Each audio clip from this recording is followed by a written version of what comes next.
Maraming mga fans ni Kris Aquino ang nagulat nang makita ang kanyang latest photo at kasama pa si First Lady Liza Marcos. Ayon sa mga fans, ang ganda ni Kris at makikita na maayos na talaga ang kanyang lagay.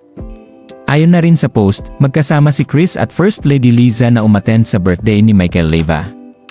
Ang nasabing photos ay ibinahagi ni Katrina Yu Pimentel, pero ilang mga netizens ang nagtatanong kung totoo nga ang nasabing photo.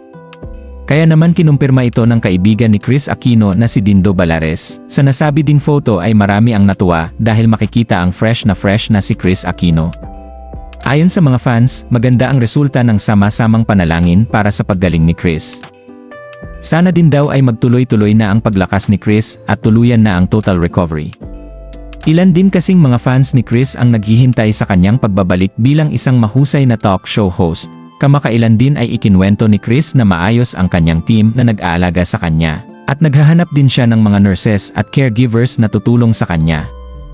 Sa post ni Kris kahapon ay sinabi niyang patuloy ang pagsasanay ni Bimbi sa pagkanta. At doon ay naghahanap din si Kris ng chef na maaari siyang ipagluto ng mga pagkaing makakatulong sa kanyang kalusugan. Comment ng isang netizen, gandang-ganda siya kay Kris sa latest na photo nito, pero ayon kay Kris, sa kabila ng magandang photo ay patuloy pa rin ang sakit niyang nararamdaman na tagos sa buto. Ayon sa netizen, I saw the photos. You were so pretty, the power you hold, madam. Tagos sa screen, sagot ni Kris, but suffering from so much body pain, deep bone, unavoidable pain.